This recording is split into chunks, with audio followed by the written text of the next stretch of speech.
comme on peut voir, c'est parfait. Donc l'impression sera nickel. Là, il y a des effets qui sont super sympas. Par exemple, celle-ci pourrait faire l'affaire sur le site, je pense. Comment ça se passe? Comme vous pouvez voir ici, tout va se générer. Donc tout travaille. Quatrième vidéo de 100% IA où je construis un shop de print on demand à 100% avec l'IA et l'automatisation. Aujourd'hui, on va s'intéresser à la génération de design, savoir sur quel produit on part, sur quel mot-clé on part, étant donné qu'on a une stratégie SEO, et comment faire pour générer facilement des prompts en automatisant. C'est parti pour la vidéo. La première étape, ça va être de définir quelles sont les catégories de notre site. Parce que, en effet, on va tout faire en SEO, c'est-à-dire que l'objectif va être de se référencer sur des mots-clés que les utilisateurs recherchent. Donc pour ça, rien de plus simple, on va se rendre sur des sites tels que Desenio, qui sont des gros acteurs du marché, et on va voir un peu toutes les catégories qu'ils proposent.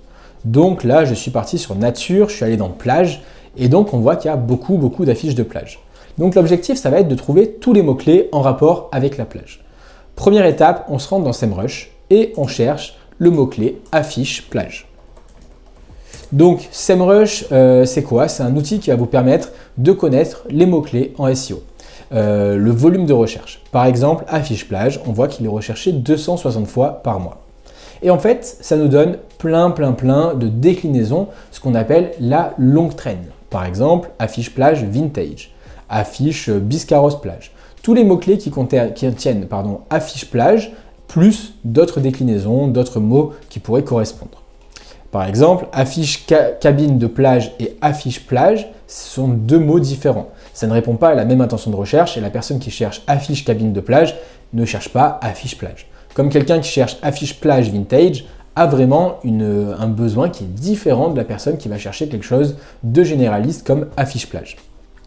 L'objectif, ça va être de répertorier tous ces mots-clés, tous les mots-clés qui ne font pas doublon et de les mettre dans un Google Sheet. Donc, c'est ce qu'on va faire, on va tous les mettre ici. Mais ça suffira pas. Ça suffira pas parce que là, par exemple, vous voyez affiche coquillage, affiche sable, affiche surf. Tout ça, ça fait partie du champ lexical de la plage, mais ce ne sont pas des mots-clés qu'on pourra trouver en cherchant affiche plage dans SEMrush. Pour ça, je suis simplement allé dans ChatGPT et je lui ai dit que j'allais créer une boutique de print on demand, que je voulais faire une catégorie plage avec une stratégie de SEO et de me donner 100 éléments que les gens pourraient rechercher avec la plage, avec le mot-clé affiche. Du coup, comme vous pouvez voir, il va me donner beaucoup de choses. Affiche surf rétro, affiche phare maritime, etc. On va les mettre tous ici et le but, ça va être simplement de garder la base du mot. Par exemple, pour affiche phare maritime, ce qui nous intéresse, en fait, c'est affiche phare. Pourquoi? Parce que je vais vous montrer dans un second temps qu'en fait, on va pouvoir avoir toutes les déclinaisons du mot affiche phare. Prenons par exemple cette liste. Cette liste, on va la rentrer dans SEMrush ici et ça va nous donner le nombre de recherches par mot-clé. Donc par exemple, vous voyez affiche surf, 720 recherches, coquillage, 70, phare, 70. Et là, si on clique sur affiche phare et qu'on l'ouvre dans un nouvel onglet, on va avoir toutes les déclinaisons existantes. Donc, par exemple, on a affiche phare breton, affiche phare Cap Ferré, etc. Pour celui-là, il n'y a pas beaucoup parce que c'est un petit mot-clé. Mais si par exemple on prend affiche surf, vous allez voir qu'on a beaucoup plus de mots-clés avec affiche surf vintage, affiche Biarritz surf, etc. Alors attention par contre, si vous ne connaissez pas trop le SEO, il va falloir faire attention de ne pas faire deux affiches différentes avec une qui s'appellerait affiche surf vintage et l'autre qui s'appellerait affiche vintage surf. Pourquoi? Parce qu'en fait, ça va faire de la cannibalisation de mots-clés, c'est-à-dire que les mots-clés vont être reconnus comme étant les mêmes par Google et que vous allez avoir une page fantôme et évidemment, ça ne va pas être très bon pour le SEO de votre site. Vous avez par contre beaucoup de mots-clés qui répondent à des intentions de recherche différentes comme affiche surf noir et blanc par exemple ou affiche compétition surf, affiche famille surf qui sont des mots-clés différents et on va pouvoir les utiliser. Chaque mot-clé égale une affiche. À partir de là, on a ce gros travail à faire pour toute la thématique plage, mais également pour toute la thématique mer, toute la thématique nature, toute la thématique montagne, paysage, tropical, etc. Donc c'est vraiment un énorme travail à la base, mais ça va être le plus gros du travail avec la génération future sur Midjourney. Une fois qu'on a fait ça, tout va être automatisé, tous les produits vont se poster sur notre site et on pourrait très bien travailler catégorie par catégorie.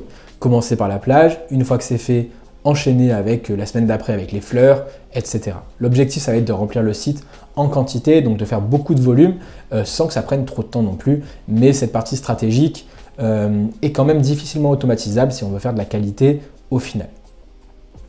Ensuite, une fois qu'on a fait ça, on va quand même devoir se dire « Ok, mais qu'est-ce qu'on va faire comme tableau ?» Sur Printful, on a pas mal de choses au niveau de la décoration murale.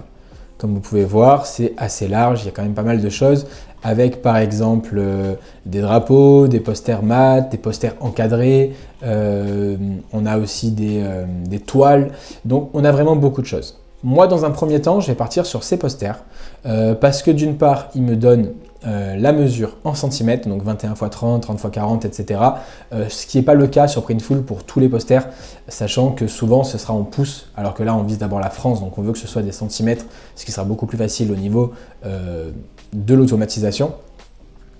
Ensuite, on veut créer des affiches qui peuvent s'adapter au maximum à toutes les tailles de posters.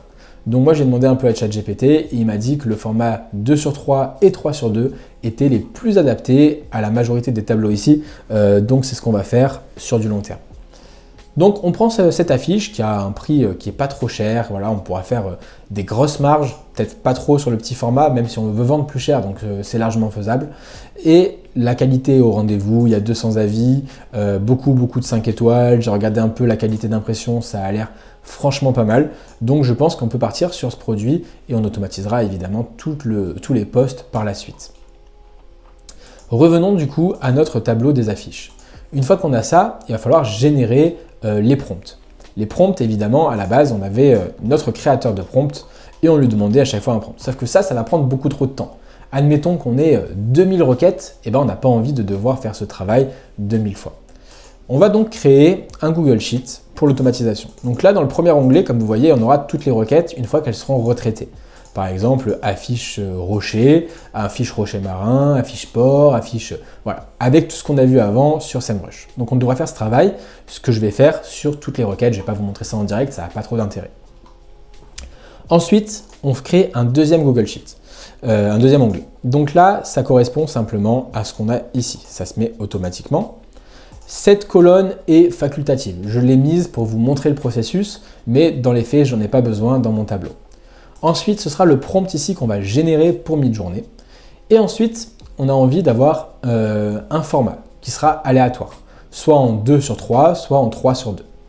Comment j'ai fait pour ça? J'ai un peu parlé à ChatGPT et j'ai créé une formule qui va me donner de manière aléatoire un format ici. Donc tout simplement, ce qui va nous permettre d'avoir un format aléatoire et qu'on n'ait pas besoin de toujours réfléchir, est-ce qu'on fait en horizontal, est-ce qu'on fait en vertical, etc.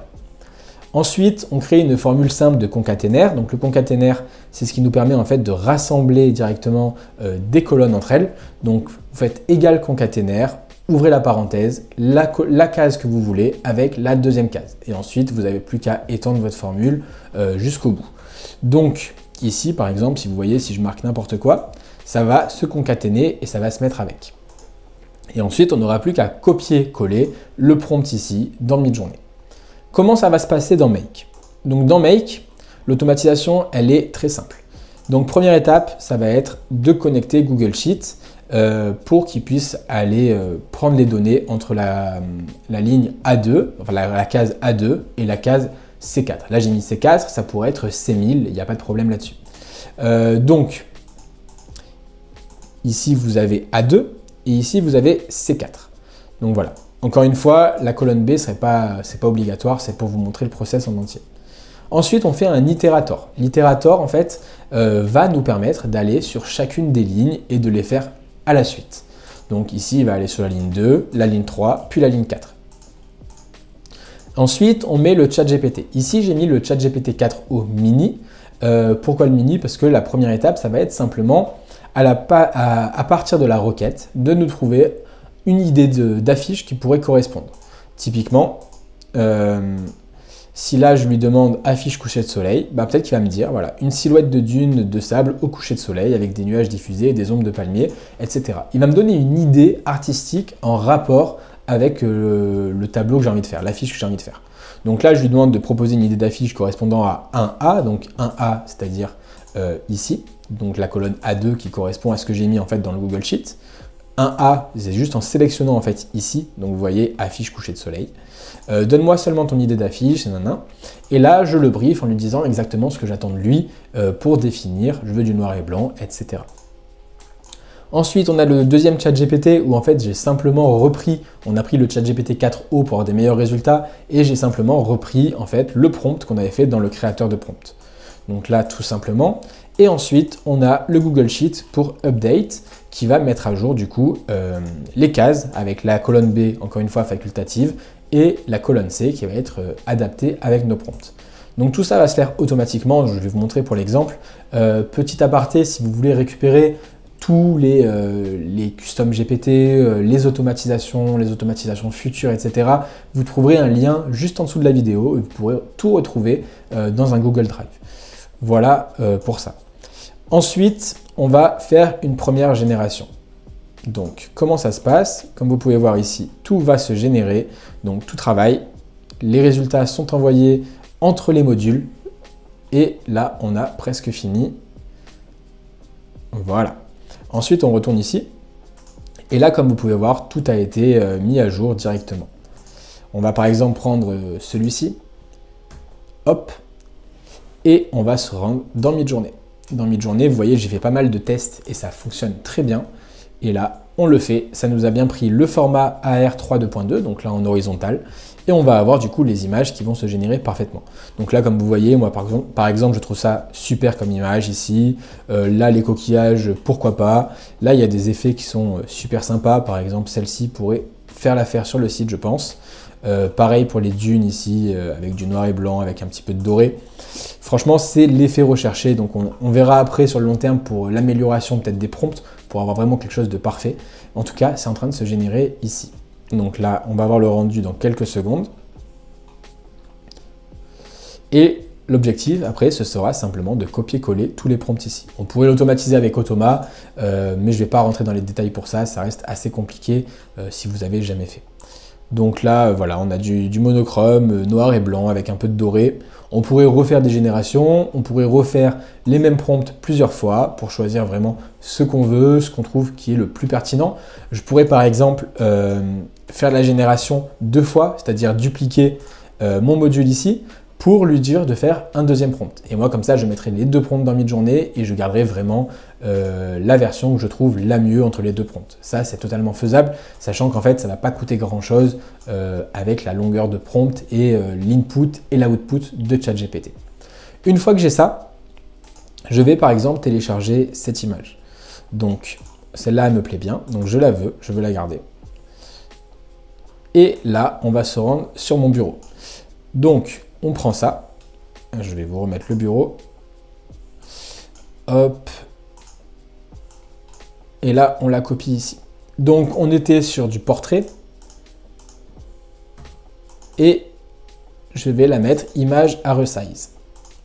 Donc là on est ici, et en fait j'ai créé un petit Python, je vais vous montrer ça. Donc pour resize, en gros, c'est quelque chose qui va nous permettre de le garder en 300 dpi à chaque fois. 300 dpi, c'est obligatoire pour avoir un bon format d'impression et ça va le resize assez à une grande taille pour être sûr que ça passe sur toutes les impressions, sur tous les tableaux, sur toutes les tailles d'affiches. Pour ça, c'est très facile ensuite. On va dans PowerShell, parce que moi je suis sur Windows, et là, on a simplement à faire copier l'adresse du fichier ici, copier en tant que chemin d'accès. Et là, on marque Python, hop. Et là, il va travailler, ça va être un peu long parce que l'image va être très grande. Voilà, donc là, il nous dit que ça excède la limite, mais c'est pas grave, c'est juste en gros un message d'avertissement. Et comme vous allez voir après, ça va nous le resize directement dans image 300 dpi. Donc là, vous voyez, c'est en train de travailler. Et on aura après le bon format qui pourra du coup coller avec Printful. Donc ensuite, on n'aura plus qu'à aller ici, créer un modèle de produit pour voir que ça a bien fonctionné. Donc voilà, on a au 300 dpi, donc on est parfait. Et ça, ce sera bon pour toutes les tailles, donc c'est vraiment nickel. Et si on regarde une maquette, voilà, comme on peut voir, c'est parfait. Donc l'impression sera nickel. Voilà au niveau de cette quatrième vidéo. C'était quand même assez dense, donc n'hésitez pas si vous avez des questions dans les commentaires.